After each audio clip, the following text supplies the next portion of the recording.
On today's episode of Chicago Cubs Central, we're zooming in on the backstop position. With Carson Kelly locked in behind the plate, what does that mean for Miguel Amaya, the young catcher with upside but growing pains and injury concerns?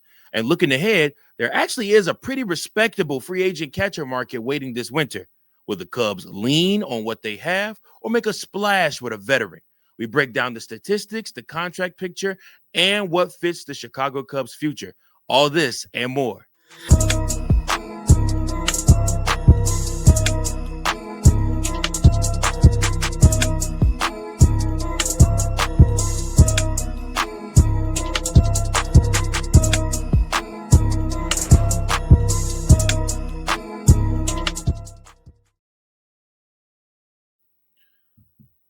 Welcome in, everybody, to another episode of Chicago Cubs Central, your number one spot for all things Chicago Cubs. I am your host, Mike Jones. Thanks so much for tuning in, guys. I appreciate each and every last one of you. Make sure that you guys like, share, and subscribe to the channel. Thank you so much, everybody that's watching on Spotify, everybody that's watching on X, everybody that's watching on Apple, everybody that's watching on Twitch. Everybody, thank you. It means the world to me that you guys take time out of your busy days to catch up on your Chicago Cubs news right here on your number one spot for all things Chicago Cubs. Now, listen, get active in the comments. Let me know what you guys wanted me to talk about, what you want covered, what topics, what ideas you guys have. I appreciate it so much. Let me know your thoughts. And yeah, man, I appreciate you guys for tuning in. Now, with that being said, we want to talk today about the catcher position. So not only are we going to use this as a review and to cover Carson Kelly and the year that he had, but we also want to talk about Miguel Amaya. So we're going to kind of kill two birds with one stone in this episode because Miguel Amaya really didn't play a lot this year. He had a very injury-riddled season for the Chicago Cubs. And that may be a talking point, something that we look at as you know, is he reliable or not? Something that we have to have a serious conversation about. If Chicago Cubs are going to move forward, especially with the free agent market that is out there. Now, with that being said, first and foremost, Amaya versus Kelly. Who's the Cubs catcher going forward? Now, first and foremost, Miguel Amaya is 26 years old. His most recent full MLB batting log in 2025, he posted a 281 average, 4 home runs, 25 RBIs over the limited number of games. So career so far, he debuted in 2023, and in his 53-game rookie year, he hit 214, 329, and 359 as was a slash with an OPS of 688. If you look at the advanced metrics in 2025, his StatCast data shows an average exit velocity of 87.6 miles per hour. His hard hit rate was 34.2%. His wOBA was 3.48, and his wOBA X was 3.315, and he barreled up at a 6.8% rate. Miguel Amaya looked like at times, especially 2024. 2024 was probably my favorite season so far, for Miguel Amaya, because I really felt like he started to kind of figure out that catcher position. Behind the dish, he is serviceable. Like I said, he does a pretty good job behind the dish. But it was what he began to do with his bat that really, really made people start to notice who Miguel Amaya was. And a lot of people were excited for what he was going to be able to do in 2025. Now, with that being said, they brought on Carson Kelly as somebody that can, since Yan Gomes ended up retiring and the Chicago Cubs needed another catcher, they ended up signing Carson Kelly in 2025 because of this. But Miguel Amaya was originally supposed to be the Cubs starting catcher pretty much every day, with trading off a couple of games a week with Carson Kelly. And it just didn't happen like that for Miguel Amaya in 2025, unfortunately, guys. He was very, very injury prone. He was placed on the 10-day IL in 2025 with the left oblique strain. He is somebody that has had multiple injuries in 2025, missed multiple times. The most of which I believe it was against Toronto. He was hustling out a play, trying to make it to first base, tripped over first base, ended up being carted off the field, and we didn't see Miguel Amaya for the rest of the season after that. So he had a very injury-riddled season in 2025. So hopefully 2026 could be a better year for him, whether he's a Cub or whether he's playing somewhere else. It just would be very, very cool to see him have a bounce back year. Now let's talk about Carson Kelly. Carson Kelly is 31 years old. His most recent season with the Chicago Cubs, his numbers, his batting average was 249, 17 home runs, 50 RBIs. Very, very good for a catcher position. This guy has played 556 total major league games, batting 224, with 54 home runs and 207 RBIs. When you look at his advanced metrics, in 2025, his average exit velocity was 90 miles per hour. His hard hit rate was 44.4%. He barreled up at a 10.6% clip. So he also signed a 2-year deal with the Chicago Cubs in December of 2024. So we do have him for this season. So Carson Kelly and Miguel Amaya, with Kelly signed for 2025-26 and producing solid offensive and advanced numbers, does this Cubs organization view him as the primary catcher? I would tell you yes. I would tell you that as of right now, Craig Counsell leaned heavily on him throughout the postseason and as much as he could. I mean, like I said, we had Reese McGuire get called up from the AAA roster, and he was able to give some serviceable games for the Chicago Cubs in this past season. But we heavily depended on Carson Kelly throughout the year. And we even allowed Moises Ballesteros to get a couple of opportunities to catch for the Chicago Cubs, too, towards the end of the season. He is somebody to look out for that is on the come up in the future. I do not think Miguel Amaya is necessarily big league ready for certain right now, at least not to catch big league ball. He might be able to come up and provide some DH if the Chicago Cubs need it. But I full on expect Miguel Amaya to be a part of the AAA Iowa Cubs this coming season when the season starts. So you look at the battle between Miguel Amaya and Carson Kelly, and you say to yourself, given Amaya's younger age, the cost control, and the upside, is he still a viable long-term option? Or does Kelly's more proven bat push Amaya toward a backup trade scenario? In my eyes, I look at this and I say to myself that Miguel Amaya, I think that due to the injury history and the way that Carson Kelly has played, I think Craig Counsell will give it about a 2 month span of them kind of, trading off back and forth. But once you lose favor with Craig Counsell, he will sit you on the bench. He has no problem benching players, especially when the Chicago Cubs are trying to win games, and there is a expectation that you win games. If one of the two is playing better than the other, the one that's playing better will be the one to play. And I think Craig Counsell is very honest and open about that with his players. I don't think that he sugarcoats that with anybody. So, again, Miguel Amaya just is somebody that has been pretty injured, but often, but he is under cost control. Amaya is a pre-arbitration.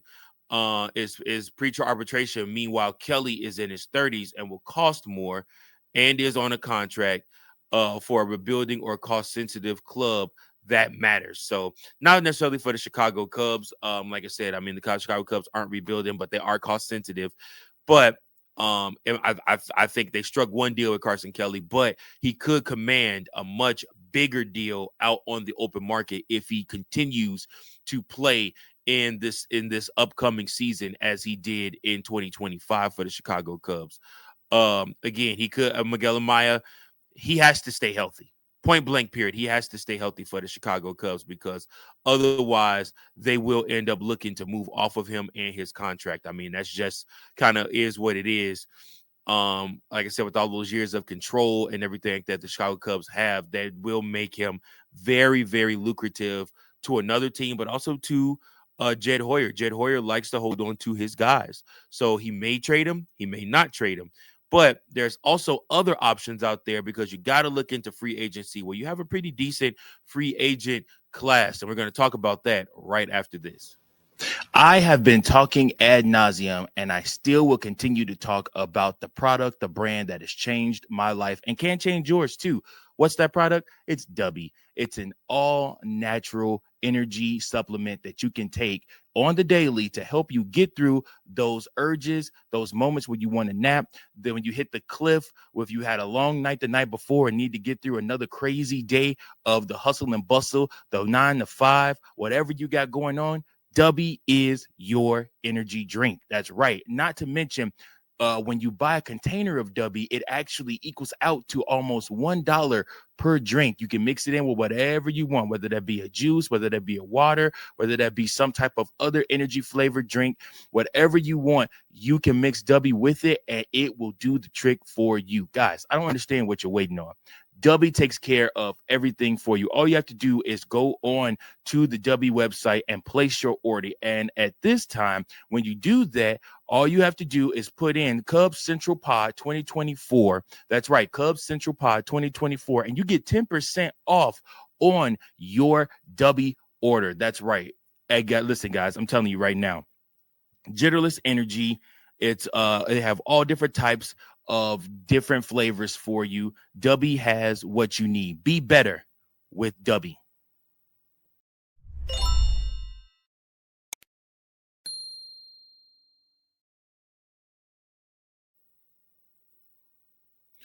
The free agent market for 2025 in the winter of this year looks like it's going to be a pretty decent class of catchers. So it includes names such as Danny Jansen, Kyle Higashioka, Kaya, I don't know how you say his name. Anyways, Yasmani Grandal, Jacob Stallings, and others. So